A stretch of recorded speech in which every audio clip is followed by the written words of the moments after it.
রাজলক্ষ্মী সিংহ রায় আর্য সিংহ রায়কে বলতেছে অপনা আসলে অপনা নয়, সে রাজনন্দিনী হয়ে ফিরে এসেছে, তার মধ্যেই রাজনন্দিনী আছে।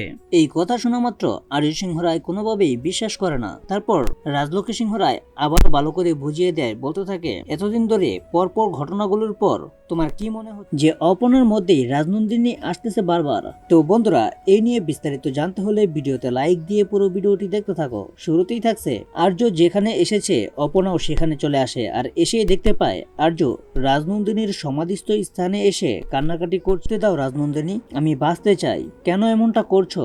আমাকে কি শেষ করে দেবে নাকি প্রতিশোধ নিচ্ছ?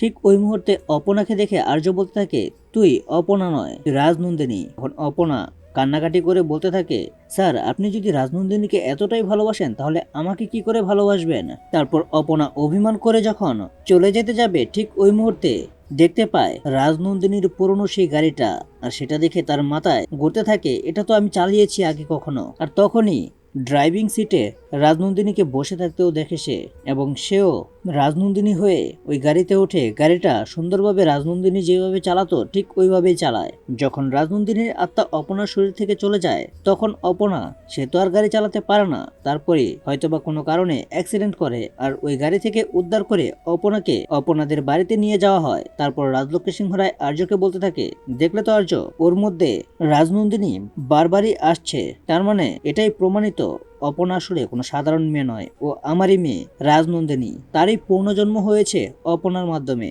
অপনাই আস্তে আস্তে বুঝে উঠবে সে যে রাজনন্দিনী। এই কথা শুনে আর্য আরো ভয় পেয়ে যায় আর গাবড়েও যায়। আর এদিকে অপনার সেন্স ফেরার পরেই বুঝতে পারে, আমি কি তাহলে সত্যি সত্যি রাজনন্দিনী? তা না হলে কেন ওনার স্ত্রী আমার চোখের সামনে আসে আর ওনার স্মৃতিগুলো আমি দেখতে পাই? অর্ককে আমার ভাই মনে হয়, রাজলক্ষ্মী সিংহ রায় কি আমার মা?